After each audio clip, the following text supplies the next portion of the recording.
Good morning, or afternoon, or night, whatever time you're watching this.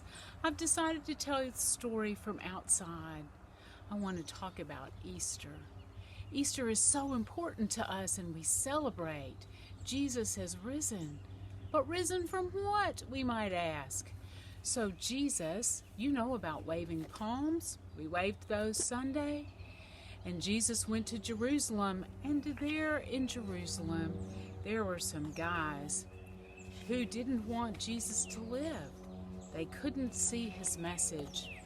They were plotting to kill him. So they looked for a time when they could get rid of Jesus.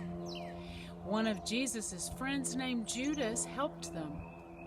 He said, "I'll help you."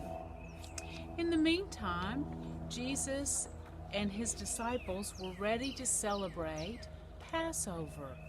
It's the time in the Jewish tradition when they celebrate the fact that God brought them out of Egypt. Do you remember that story when Moses led them out of Egypt and the Red Sea parted?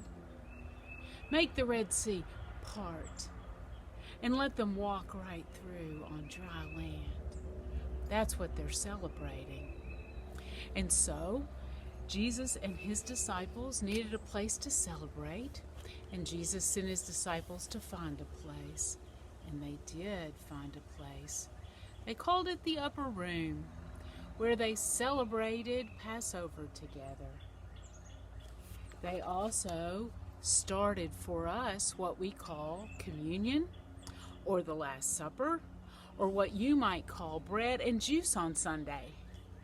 And they used this. Jesus said, "When you eat this bread and drink this juice, remember who I am and remember how much I love you." And so the disciples did that. They drank and ate, and we still do it today when we can get together, bread and juice, and remembering how much Jesus loves us. After they ate their meal together, they sang a song. I hope you sing a song today. Then they went to the garden. There's Jesus and his friends in the garden. It was nighttime and Jesus was sad. He knew what was going to happen. He was having to leave Earth. And so he went to pray and asked his disciples to stay awake. Jesus went by himself to pray and talk to God. And his disciples had had a large meal and a long day. And what do you think happened when they tried to stay awake? That's right, they couldn't. They fell asleep. Jesus came back and woke them up and said, "Can't you wake up?" But they couldn't wake up. Have you ever had a long, hard day and you wanted to stay awake just a little longer, but no matter how hard you tried, you couldn't keep your eyes open? If that's happened to you, you'll know how the disciples felt. They couldn't keep their eyes open. Pretty soon, Jesus came back and found them asleep again, and he said, "It's time to get up. Look who's coming." It was the men coming to arrest Jesus. And it was Judas who kissed Jesus on the cheek and said, "This is the one." So Judas told on Jesus, told who Jesus was. There was a lot of legal wrangling. Bad things happened to Jesus. He was beaten. And they put a crown of thorns on his head. And they crucified him. That means he hung on a cross. This is what one artist thinks it looked like when he carried his cross up to the hill, a hill that's called Calvary.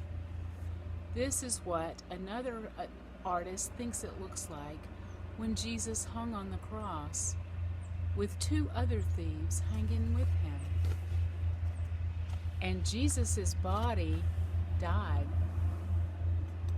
Now, if this was the only story we knew about Jesus, we wouldn't have any hope, would we? Jesus would be dead, and that would be it.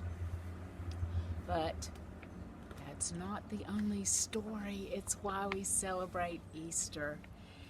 Jesus was buried in a tomb, and after the third day, the ladies, the women he knew and loved, went to the tomb. They were going to do what you do for dead bodies. Instead of finding Jesus' body and they were going to wash and clean and wrap, they found an angel sitting by the tomb, which was open. It was surprising. And then they went to tell the disciples, because in their brains they remembered Jesus saying, I'm gonna die, but 3 days later I'll rise again.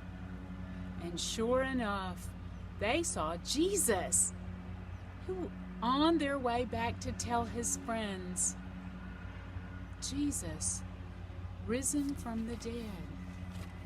It's miraculous and unbelievable. And the reason we celebrate Easter. Jesus suffered all that for us because he loves us so much. So this Easter, when you're listening to the YouTube and having church in your house, when I say, Christ is risen, you say, he is risen indeed. Let's practice. Christ is risen, and you say, he is risen indeed. I hope to see you on YouTube on Sunday morning when we celebrate Easter and we thank Jesus for going to the cross for us. God bless you. Bye-bye.